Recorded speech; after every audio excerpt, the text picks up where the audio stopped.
Hi, welcome to the Play Typer Guy podcast. I'm Stephen Robinson. Joining me today is Erica Lee, a former congressional candidate and host of the Disruptor Politics podcast. Thank you for joining me. Thank you for having me. I'm excited. So I'm really excited to speak with you. We're recording on January 6th, which is a somewhat somber time.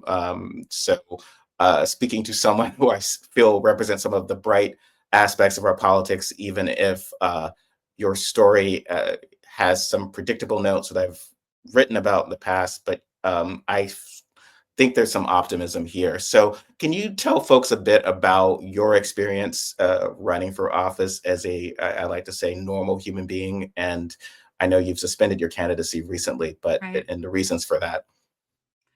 Yes. No, thank you for the opportunity. I really appreciate it. One of the reasons I did run was because I was angry and felt like I wasn't being listened to and heard. So, having been on platforms like this is really exciting for me because I do think I say cursed with knowledge, even as not only as a candidate, but as someone who worked for a PAC who endorsed candidates, who has worked on numerous progressive campaigns over the years, who used to be a Hillary Clinton supporter. Like I've been involved in politics for decades. I'll be 49 next week. So I just feel like I've had years of political activism and, um, you know, so I did ultimately feel like I had to run. So basically what happened was I am a fifth generation Sacramentan. I grew up in Citrus Heights. It's in Sacramento County. That's where the Golden State Killer was caught, Citrus Heights. And my mother was diagnosed with colon cancer in 2004, and that was still when it wasn't really prevalent. It was like your uncle's disease. Women weren't being diagnosed. So she was late diagnosed, and then so she treated for it for 7 years, and then she passed away in 2011. But I had always been interested in politics, mostly federal level politics. My dad loved politics. My dad was a disabled Vietnam veteran, but very liberal. He was a unicorn too. And he worked his entire career in healthcare administration. He always supported universal healthcare. So he was a lobbyist at the California State Capitol trying to improve healthcare access for people, especially in rural communities. And so universal healthcare has just been part of my DNA for a long time.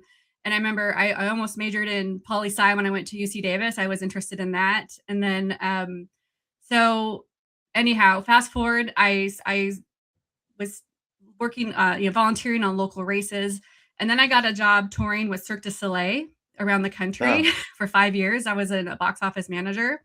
So I got to work with people from all walks of life all around the country. I worked with temporary staff that we interview and hire in each city. And then also I toured with, I was one of the few Americans on tour. So my immediate colleague was from Denmark. So I heard all about how great Denmark was, and their socialized healthcare and just how they're the happiest people on earth, this little country. And I worked, of course, with a lot of Canadians. It's a French Canadian company. And just hearing the grumbles from my colleagues saying, I just want to get a freaking dental appointment, that it was just so difficult to access healthcare, even with good healthcare that Cirque du Soleil provided us. So anyway, I did that for 5 years. I came home. My mom was becoming more terminal, basically, and I missed her. And so, my father was also continuously working on improving healthcare outcomes, and then he retired. And so anyway, fast forward to my mom died in 2011. And so then I started to fly to Washington, D.C. once a year as a colon cancer prevention advocate every March, because that's Colorectal Cancer Awareness Month. And so I always liked politics, like I said, loved and hated them, I guess. But so I had a meeting with my congressman at the time because I had moved home. My parents had moved to just out of Sacramento County. My congressman at the time was Tom McClintock, who is still in office. He's a terrible career Tea Partier. And we asked him to just co-sponsor some bills that would have improved colon cancer prevention or colon cancer outcomes. And he said government shouldn't be in the position of picking winners and losers. hmm. That's what he said to us. This is 6 months after my mom died. We're teary, and that's what he said to us. And so I was doing that every month. I was working for the state of California in different roles. And then finally, I just decided to move to Washington, D.C. myself. I tried to apply for jobs from Sacramento. It didn't work. So I just moved there with my cats. We drove across the country. I left my dad. That was very hard, but he was very proud of me. So I did find it. First, I was an intern on the Hill. I was probably the oldest intern on the Hill. I was 38 years old. And I interned for a Democrat who was on the House Energy and Commerce Committee and on the Health Subcommittee. And I worked for him, I interned for him on purpose. I did work for him. I was just basically unpaid, but I did that full time. And I was finding I knew more than his staff. And I knew more. I was the oldest in the office next to the member of Congress as well. He was a California congressman. He's no longer in office. It was Tony Cardenas. He didn't run for reelection this last cycle, maybe the cycle before. I can't remember now. But and he was also interested in juvenile justice because I had actually worked inside Folsom Prison as one of my state jobs, ensuring inmates were seen by doctors because they had been dying in their cells. And I had been a criminal justice major at Sacramento State. I had transferred to Sac State after going to UC Davis for a couple of years because right before I started at UC Davis, I was robbed by a Charles Manson cult member in Citrus Heights, where I grew up, and I got really interested in the criminal justice process. So there are all these little like side stories that kind of, got me to where I am today as well. But anyway, so I ultimately found a job working for someone on the Hill who worked in healthcare policy. So I was working with healthcare organizations that were fixing tweaks, in the healthcare law, little things that aren't reported on, but things that are important. Medical nutrition is covered, fixing a glitch in the healthcare law with regard to what's covered in screening colonoscopies. Polyps weren't being covered by Medicare, and they should be. That's the whole point of a colonoscopy, but it was an oversight in Obamacare. So little things like this. And I was really interested in, the minutia of healthcare policy. But after a while, I decided to move back to the West Coast because I missed my dad. And I was competing with people on the Hill, young people who had, multiple degrees, who knew people. And there's just me, Erica, just trying to do some good over there. So I actually moved to Seattle for a bit because both my parents had wanted to retire there. Went for the cooler weather because Sacramento is very hot. And but my mom had passed away. So my dad, he decided to stay in the Sacramento area because his friends in treatment were there. So meanwhile, I forgot to say my dad is a disabled Vietnam veteran. And his health started to decline when my mom was also fighting her terminal cancer. So he developed diabetes due to his Agent Orange exposure in Vietnam. Mm. And so he started to have, in 2015, he started to have amputations. So he had his lower right leg amputated because he had an infection on the bottom of his foot. The circulation for diabetics is really poor down there on the bottom of their feet. And then he ultimately had most of his left foot amputated as well. And so that was another reason why I wanted to move closer to home, because when I lived in Seattle, I'd fly home every 6 to 8 weeks to check on him. I didn't care for his caregiver. I didn't trust them and fix all his electronics. And so, every time I came down. So, because I was working from home from then, so I could travel more and spend time with him. And, I eventually, I go off on a lot of tangents because I have ADHD, but basically, at some point, my father passed away. So he passed away at age 76 on Labor Day in 2023. And I decided then that, I really wanted to move back to well, I didn't decide right then, but I had an epiphany that I really needed to move back to Sacramento because I needed to think about my financial future and start working for the state again for their benefits because I was already vested. And Seattle was becoming much more expensive. I was really involved locally up there in local politics. I knocked many, many doors for Sean Scott, the first socialist elected into the Washington State House in over 100 years. He's one to follow, by the way. Mm-hmm. And so I moved back to Sacramento. But in the meantime, and I had been working for a PAC too, and I had been getting really involved in races around the country that were progressive. So the PAC I worked for, we were the first PAC to endorse Maxwell Frost, who became the first Gen Z member of Congress. And then we also got knee deep involved with Andy Levin's campaign in Michigan, because much like California, Illinois, and New York, Michigan lost a House seat after the census redistricting in 2022. So it pit two Democrats against each other, Haley Stevens and Andy Levin. And that's when AIPAC got involved. Like AIPAC really interfered in that race. They smeared a synagogue president, Andy Levin, because he dared breathe support for Palestinian lives. And this is pre-October 7th, right? So then I probably sounded fringe online complaining about AIPAC and how they were interfering in races, and including, Nancy Pelosi was interfering in some progressive races as well, too. I have stories about that. So anyway, all this coming back to me in Seattle and then deciding to move back to Sacramento. And so I had also been a top organizer for the League of Conservation Voters in late 2024. I was calling members, trying to get them to sign up to volunteer to help elect Kamala Harris. And I was hearing from voters that they didn't know if they could vote for Kamala Harris over a few things. A lot of it was Gaza, and we were learning too on the field. We were hearing from other organizers that the campaign wasn't really listening to the young people on the ground sharing feedback. Hmm. with what voters wanted. A lot of it, honestly, because these was Gaza. It was a lot of it was Gaza. That's what I heard mostly. Sure. And Um, so, go Not ahead. to interrupt. I mean, I just wanted to go onto that point a bit because that's been coming up a bit. And Mhm. what I've seen, though, from a lot of mainstream liberals was that, but you were saying not listening, but just some of it being pretty offensive, being like Trump will do something horrible related to Mhm. Gaza, and it'll be like, "What do you think of you idiots didn't support Harris?" I Essentially, there's been a lot of that. I'm sure you're on social media as well. You've seen that, which is Yeah. not to me. I don't see how that's constructive. Because of Gaza, personally, I finally understood as someone who initially liked Hillary and Bernie both in 2016. I thought, look at the smart people we have running. Look at what they have, you know. Hmm. But as I had grown up with Hillary Clinton, though, too. I'd grown up with Bill Clinton as my president when I was in college, and we all really were excited that Hillary had finally made it to this point where she was running again. She'd done everything the men had done. And then all of a sudden she was told she wasn't qualified to run for president. you know. Now, today I would not vote for Hillary Clinton. But back then I understood, and that was something I think Bernie Sanders and his followers were missing back then, was when they went and basically insulted Hillary Clinton, someone who had been venerated by women for Hmm. years. They didn't understand why that was bad, how that really Absolutely. harmed them. And so that's when I started to be like, and so then I started to kind of, even though I support universal health care, I started to veer towards Hillary Clinton. But even I back then realized I knew that the DNC was, messing around with, endorsements and things like that too. And I can admit that today, but that did actually happen. But there were also some people who supported Bernie back then sent me nasty messages too. Anyway, I'm digressing. But with regard to um, the people saying, well, look at what happened. We tried to tell you, if you would have elected Kamala Harris, we wouldn't be here with Trump and Gaza. That's not helpful. Like you said, it's not constructive. But also, that's what a lot of people like me were trying to do before the election, to say, no, we're trying. We see the future. I was not surprised when Kamala Harris lost. I wasn't sure she would, but I was not surprised based on my experience talking to voters. um, we were trying to help push them in such a way that people would come out and vote for them. I mean, I even took a sewing class in Seattle, and the little old ladies in my class were like, I don't know if I can vote for Kamala. It's in Seattle. Like the bastion of progressivism, which it really isn't. But No. and then it's really not as much as people think.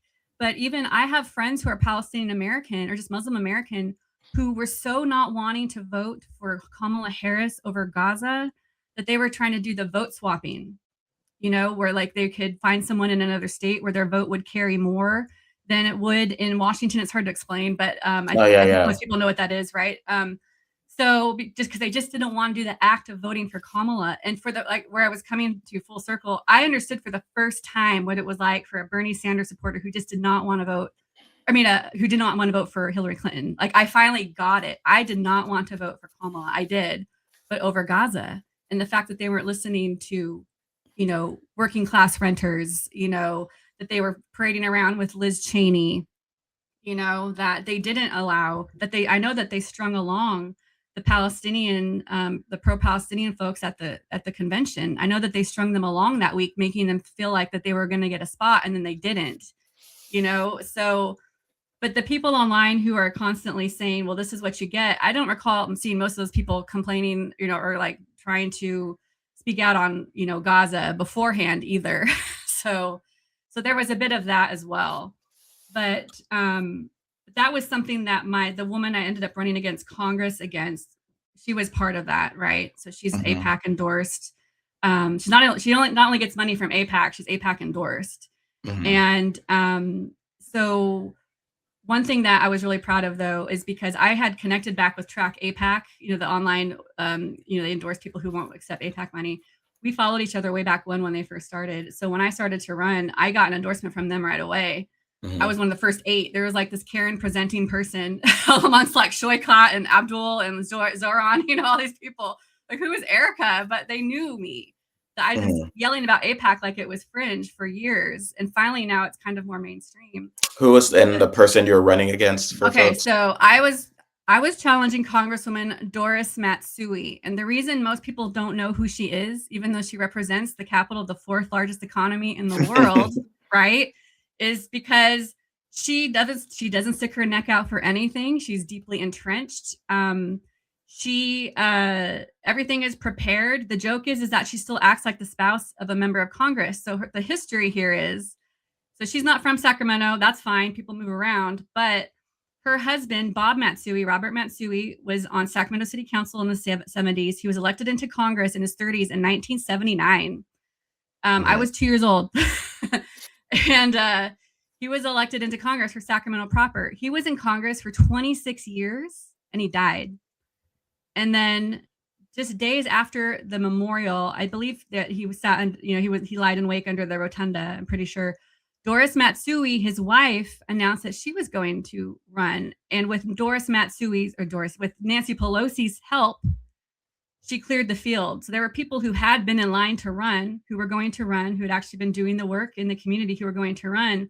But the field was cleared for Doris Matsui to become the next member of Congress, despite not having any experience that any normal objective person would look at and think, oh, she's a great candidate for Congress. It was just her name. Even people who like her will say she was only elected because of her last name. But this Congresswoman, this has been an issue because she's like 81 years old, will be 82, and she's running for another term.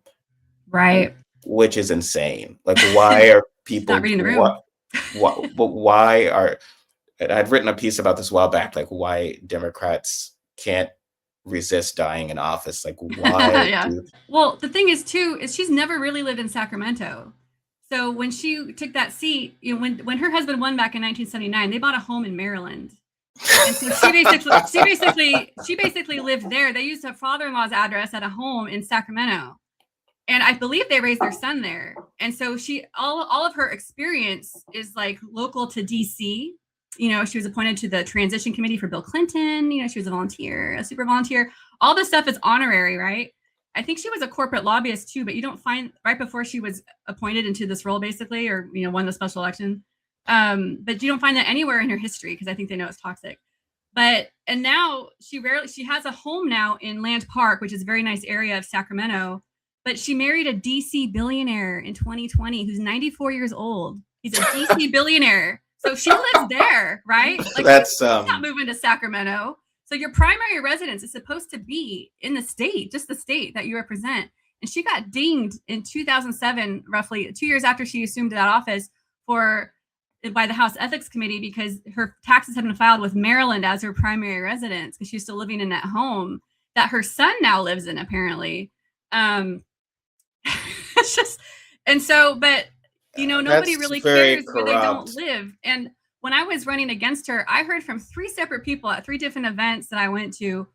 They were a little tipsy, but they said, oh, her longtime campaign manager, Roger Salazar, I know him. He just tells Doris to stay in DC because people are going to vote for her anyway, because it's such a blue district. It's changed a little bit since redistricting after the passage of Prop 50, but she's so entrenched. She takes every corporate dollar thrown her way, special interest money. She's got billionaires maxing out to her this election cycle, at least, at $7,000.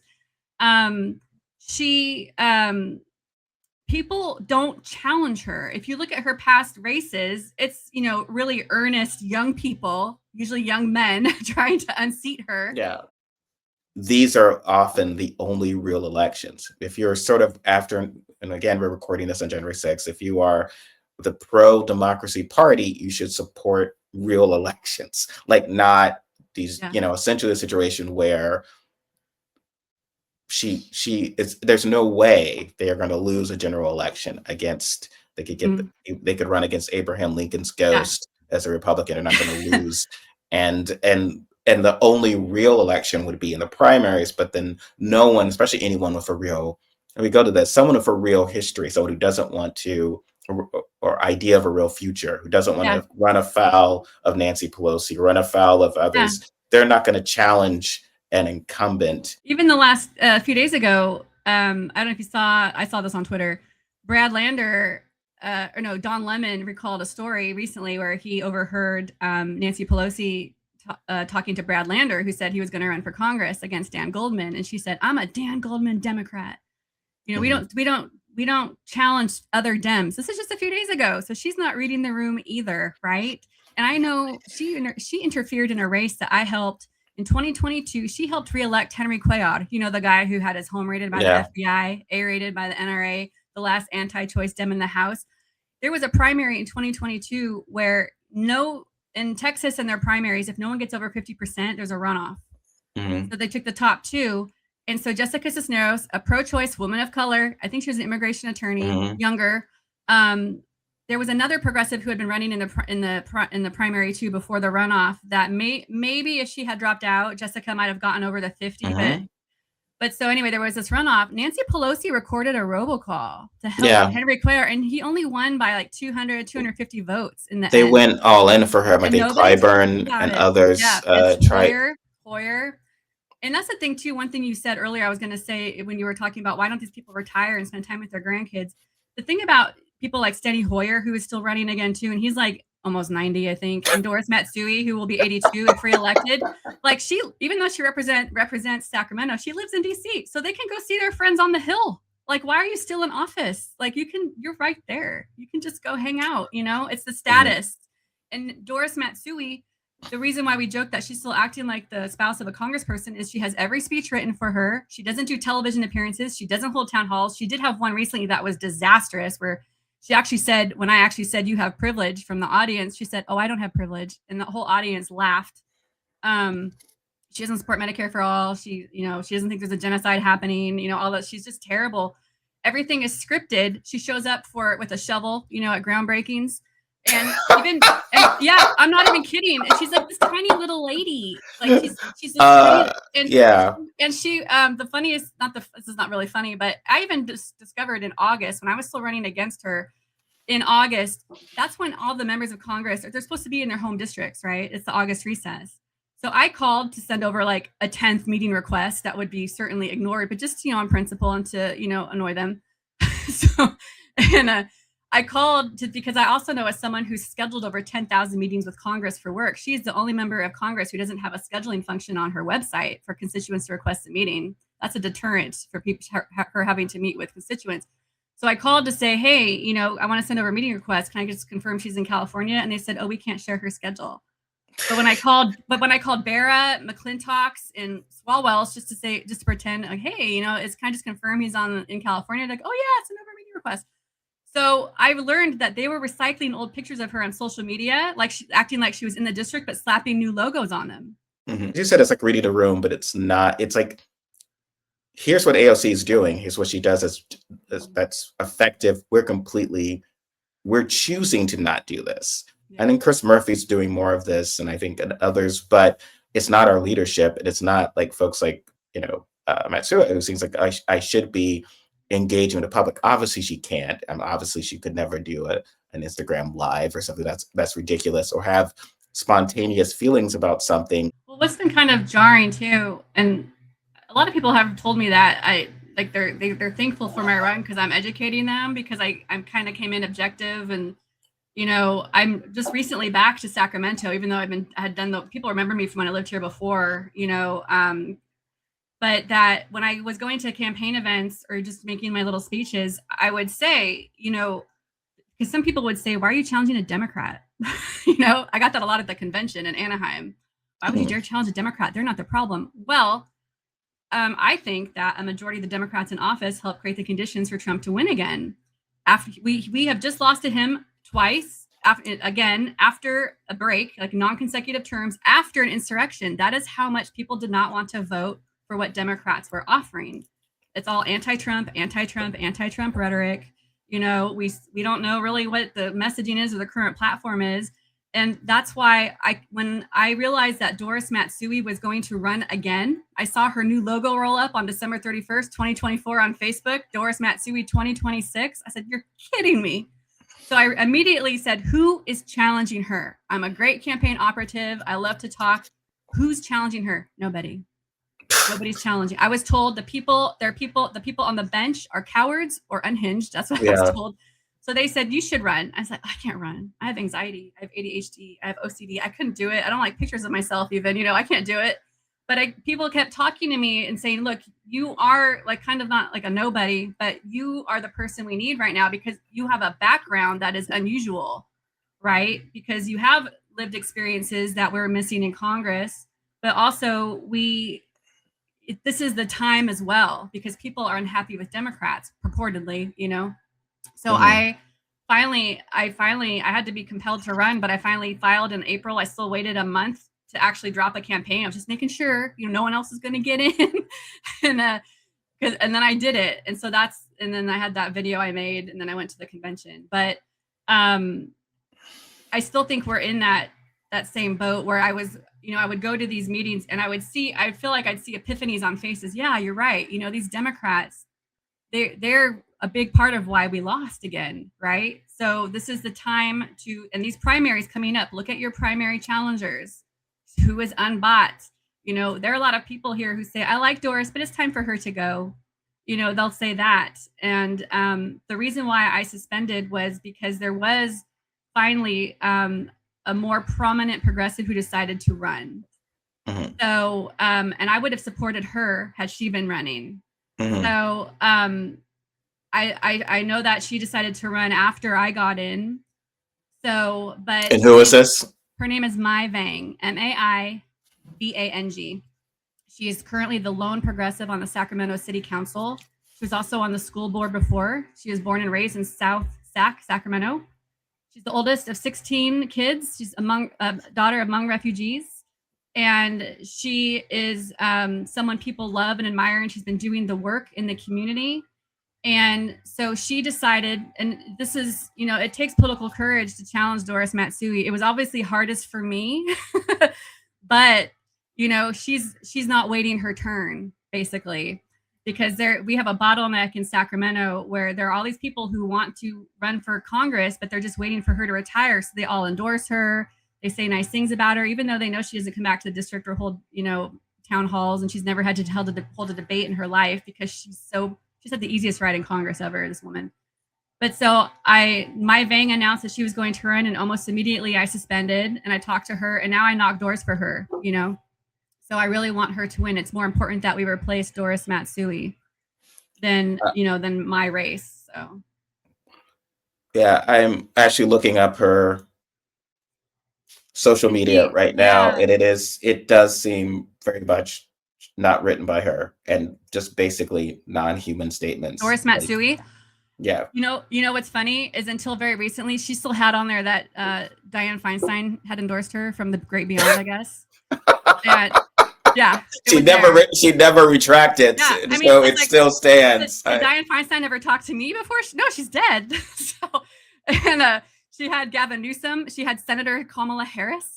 She had, Congresswoman or Senator Barbara Boxer. She had all these people who weren't in office anymore, and it was very antiquated looking. And she was listing unions twice. I'm like, her campaign manager has like one job. The one guy who has the easiest job in the world. Just update her website.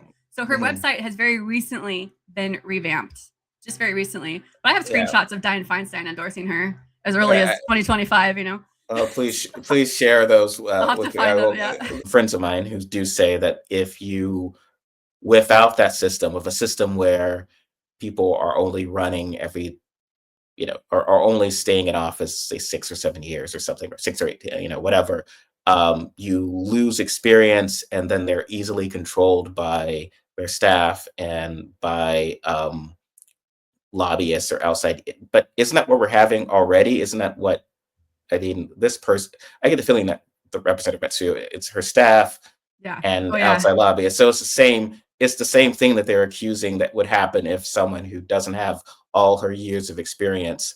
It just seems to be, I'm not getting that. What's your thought on it? Because it seems to be more of that the years of experience just leads to someone being isolated from the world, their staff or whatever running things. A lot of people say we need term limits and stuff too. And I understand that sometimes you need to be in office for a little bit to get things passed, build momentum and relationships. I totally get that. And I don't think we would need term limits if we had money out of politics, because then primaries would be more fair.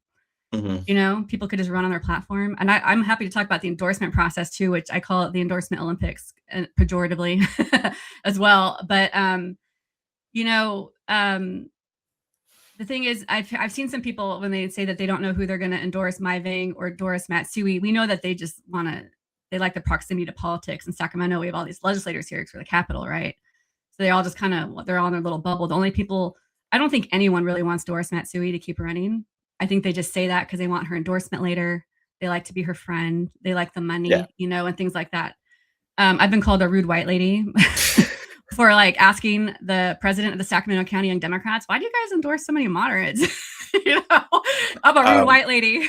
So, but well, I think, how is it the endorsement Olympics? With all respect, it just yeah, seems a scam, right? Because it is a scam, it's but you not have to even participate, but you don't have to, but it's a scam. seeking the incumbent Yeah.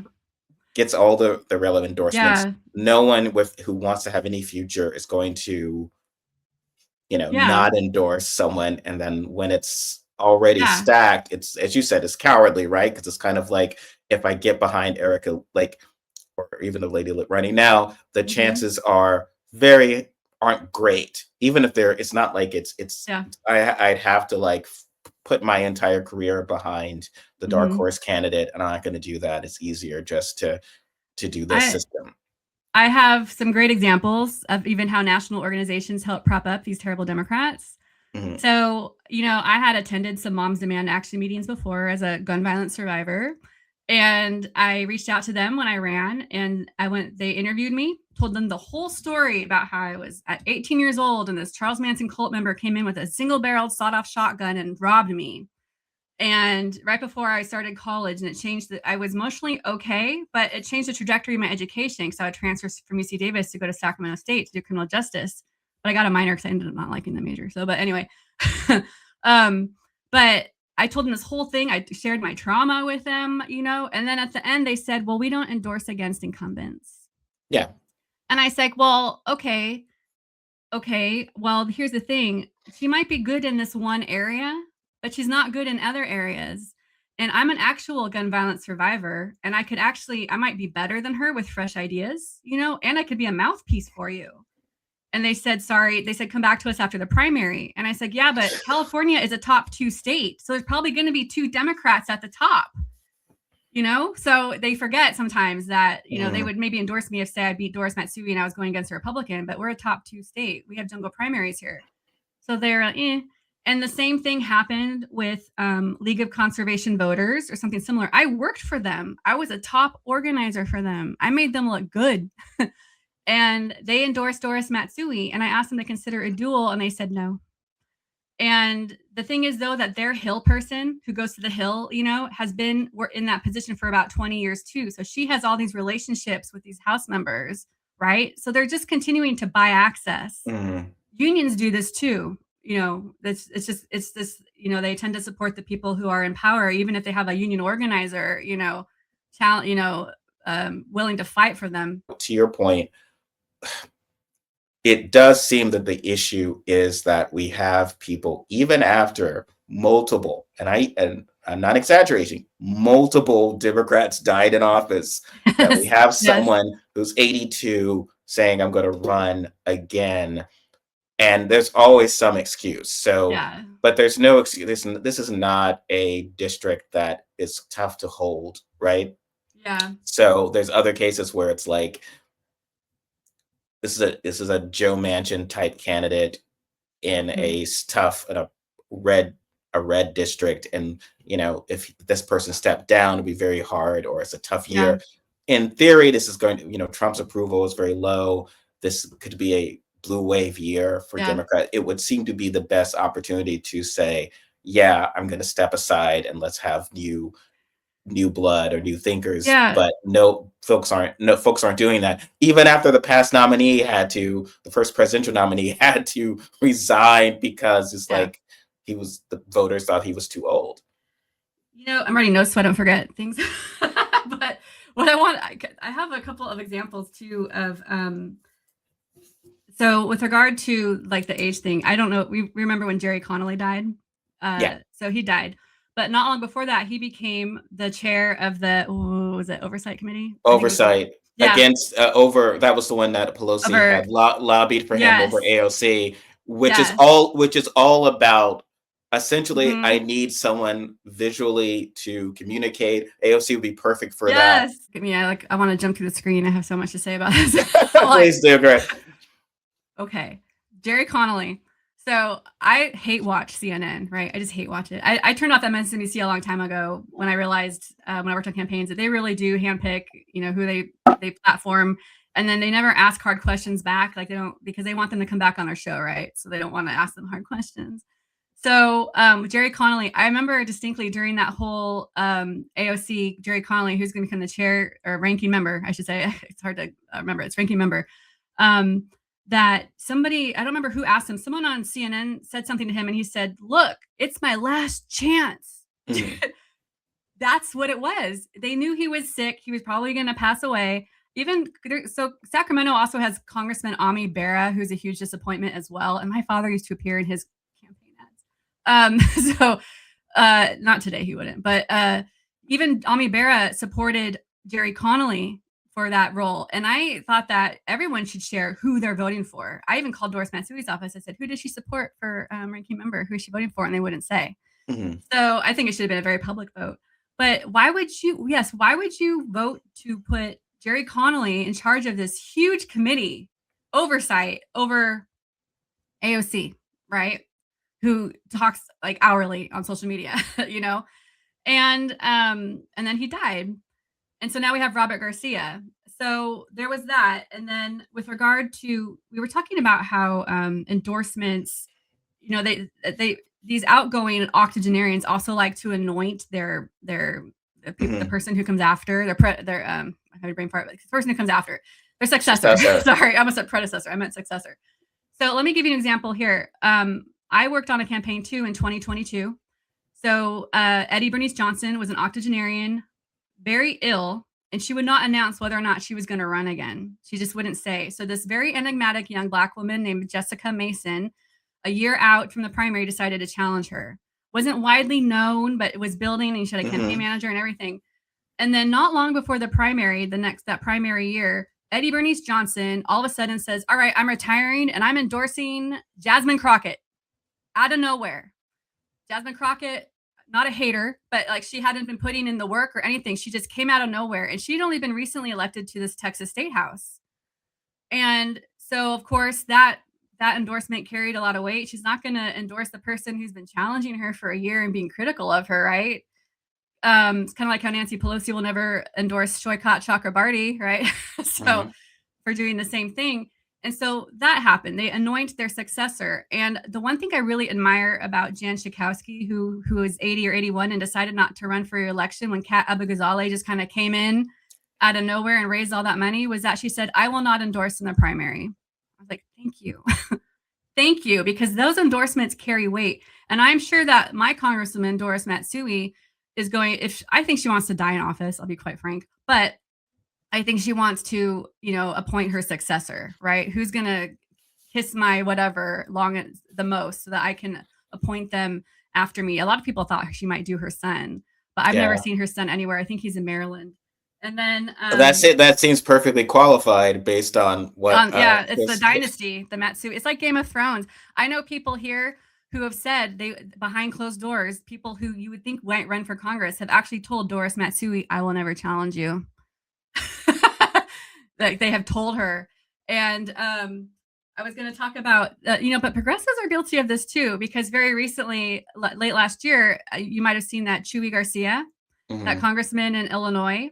So I think he's about 70, but which is not super old by our standards, but he decided at the very last minute he was not going to run again. And at the last minute, his chief of staff, Patty Garcia, no relation, decided to file papers at the very last minute, the cutoff on the Mhm. last day you could file to run in Illinois. And obviously that was orchestrated. Mhm. Obviously, right? But when you call his office to complain about it, basically, they say, "Well, you can see what exact time he did file to run." Like it's all a ruse, right? So Mhm. that's a lot of people were upset with that too, the orchestrating of the successor. And so that's not a true primary. And what his office would say too is, well, anyone could run whenever. True, but come on, right? Well, the He system does not and support healthy yeah, and he was a primary. pretty good and he was a pretty decent, he's pretty progressive, he wasn't, the worst. So, not a problematic member of Congress. And then, here's the last thing too. You were talking about age and people dying in office. So when I ran for Congress, there was another Erica Lee in Congress already. So I learned that because I was trying to Google, web domains and things. I was like, who is Erica Lee Carter who ran in Texas?